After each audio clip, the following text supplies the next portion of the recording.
नमस्कार। राधे राधे। हर हर महादेव में आपका आचार्य देव।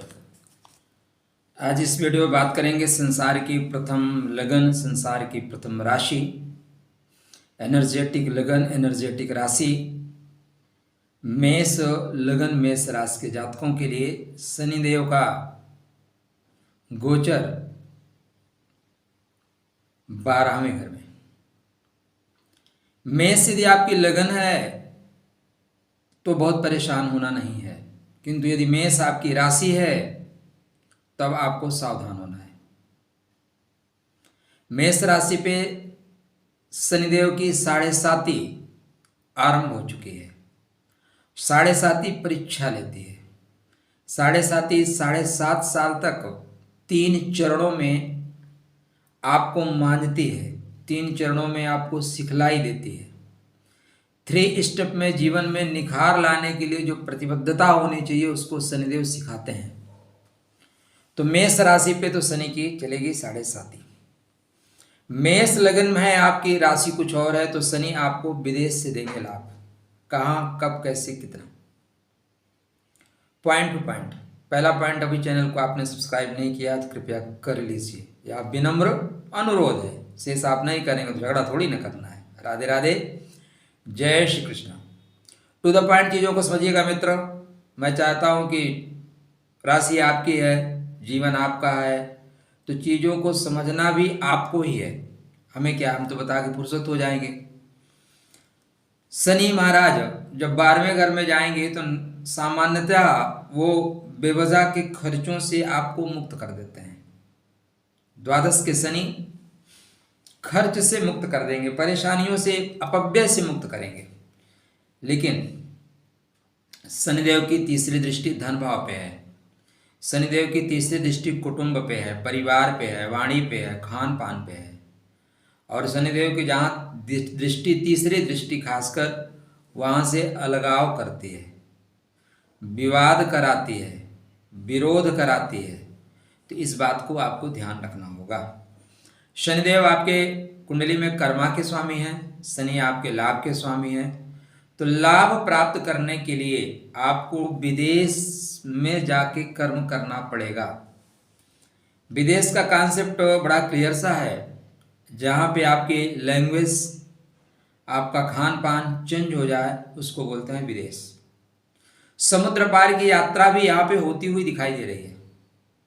तो आपके लिए वो वाला विदेश भी है जिसको सामान्यतः हम विदेश कहते हैं। समुद्र पार की यात्राएं भी हो सकती हैं, या एक गोचरी स्थिति है, डिसीजन आपके बर्थ चार्ट पे आपकी महादशा, अंतरदशा ही प्रदान करेगी कि आपके साथ क्या, कब, कैसे, कहाँ होगा। इसलिए गोचर के साथ साथ महादशा और अंतरदशा को कभी ना भूलें, क्योंकि महादशा अंतरदशा ही वो पॉइंट है जहां से आपको फलाफल मिलेगा। गोचर तो एक संभावनाओं का क्षेत्र है, एक संभावनाएं बनती हैं, फिर भी बेहतरीन संभावनाएं बन रही हैं। अब यदि आप 7.5 में, मतलब मेष राशि है, तो 7.5 में आ ही रहे हैं, तो क्या क्या ध्यान रखना होगा और कहाँ कहाँ से चीज़ें आपके ऊपर दबाव बनाएंगी। पहला काम यह है कि हम आपसे नाराज होंगे ना तो अपने अवयवों को कमजोर कर देंगे। हम आपको सिस्टम में लाना चाहेंगे तो हम अपने सहयोग को कम कर देंगे, तो शनिदेव अपने सहयोग को कम कर देंगे। जाओ, लाभ की संभावनाएं कम हो जाएंगी। लाभ के लिए अधिक मेहनत करना पड़ेगा। पहला पॉइंट, लाभ के लिए अधिक मेहनत करना पड़ेगा। वर्क प्लेस पे आप बहुत इजीली ढंग से काम कर रहे थे, अभी क्या होगा, रुकावट आएगी। Up and down, up and down. जो लोग आपसे नीचे काम कर रहे थे, जिनको आपने काम सिखाया था, वही आपको सिखाना शुरू करेंगे। सर ऐसे से ऐसे, ऐसे से ऐसे। आपको बोलेंगे अच्छा बेटा अब तुम ही मेरे को सिखा रहे हो। लेकिन यहाँ 7.5 दरअसल आपको मानने के लिए, अहंकार को खत्म करने के लिए, ईगो को मारने के लिए है। इसलिए शनि का विधान है ये, और इस विधान को आपको मानना ही पड़ेगा, मानना ही पड़ेगा। तो बाहर जाके आपको काम करना पड़ेगा। स्थानांतरण का योग, जॉब परिवर्तन करने का योग बनेगा। या 2.5 वर्ष 3 चरणों में आपके ऊपर चलेगी। पहले के 2.5 वर्ष भ्रमण का होगा, दूसरे का 2.5 वर्ष थोड़ा सा भ्रमण के साथ संघर्ष का होगा, और तीसरे का 2.5 वर्ष लाभ का भी होगा। ऐसा नहीं है कि सब कुछ खराब नहीं जाएगा। जब लाभेश धन के घर में होंगे तो धन और लाभ का संबंध बनेगा। इसलिए 7.5 को आप 3 चरणों में मान के चलिए। हम पहले चरण में बात करते हैं क्या क्या मिलेगा। चंद्रमा के तत्वों को रोकना शुरू कर देंगे, चंद्रमा की एनर्जी को कैप्चर कर लिया जाएगा, उससे संबंधी अवरोध उत्पन्न होंगे। तो शनिदेव का पहला काम होगा, या शनि की 7.5 आरंभ होते ही पहला जो उतार चढ़ाव आएगा 28 अप्रैल के बाद। कब के बाद? 28 अप्रैल के बाद। यद्यपि 29 मार्च से ही आरंभ है, लेकिन फल 28 अप्रैल के बाद मिलना शुरू हो जाएगा। आपके बर्थ चार्ट में पहला ही प्रभाव आएगा रोहिणी पे।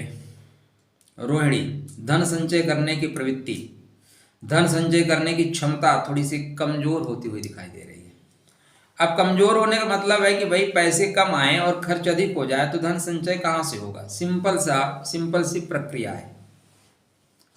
धन कम आएगा, खर्च अधिक मात्रा में होगा, तो बैंक की एफडी भी टूटेगी। पैसे हम किस लिए कमाते हैं? खर्च करने के लिए। दूसरा, आपका पैसा जाएगा कहाँ? तो हस्त नक्षत्र पे जाएगा। हस्त कहाँ है? देखो, इतना टेक्निकल वीडियो आपको अन्यत्र नहीं मिलेगा, और मिलता है तो आप मेरे चैनल को सब्सक्राइब करके उनको सब्सक्राइब करो, और नहीं मिलता तो फिर आप तुरंत सब्सक्राइब कर लो। दोनों विकल्प आपके सामने हैं। 6वें घर में हस्त नक्षत्र है। शत्रु, ऋण, रोग, पीड़ा देंगे। स्टेप बाय स्टेप, कोई चीज इमीडिएटली सब नहीं होती। First step, second step, third step, 3 step में काम होगा। थर्ड स्टेप में आपके श्रवण नक्षत्र पे प्रभाव आएगा। श्रवण पे प्रभाव आएगा तो आपकी श्रवणेंद्री कमजोर हो जाएगी, आप सुनने की इच्छा ही नहीं रखोगे। बकवास मत करो, कोई बोलता है अच्छी सलाह भी देगा, बकवास मत करो, मेरे को सुनना ही नहीं है। और संसार में यदि आपको आगे बढ़ना है ना, तो सुनना बहुत आवश्यक है।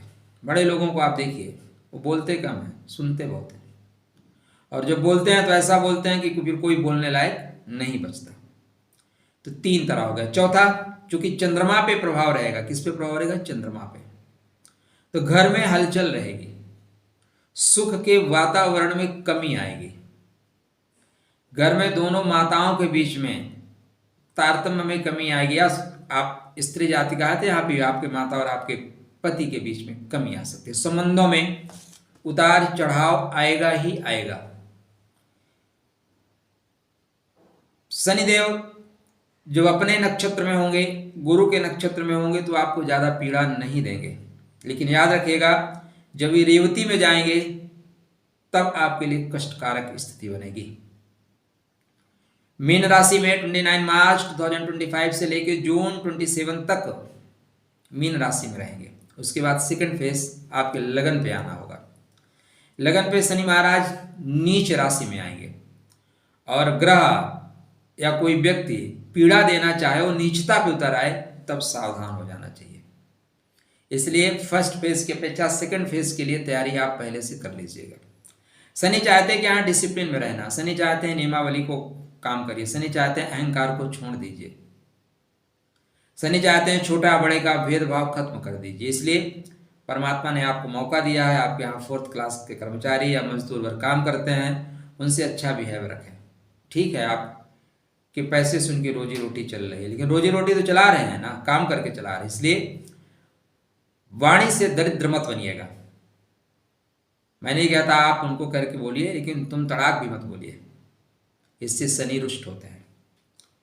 जो लोग कटोरा लेके रोड पे भीख मांगते हुए नजर आते हैं, उनका अपमान मत करिएगा। दे सकते हैं 2 रुपए दीजिए, नहीं आगे बढ़ जाइए। ओम प्राम प्रेम परम सह शनिश्चराय नमः रोज जाप करना शुरू करिए, हनुमान जी की आराधना करिए, चीजें बेहतर होना शुरू हो जाएंगी, तकलीफें कम हो जाएंगी। रोड पे कंटक तो है, लेकिन जूते पहन लोगे तो आराम हो जाएगा। ठीक है, राधे राधे, जय श्री कृष्ण।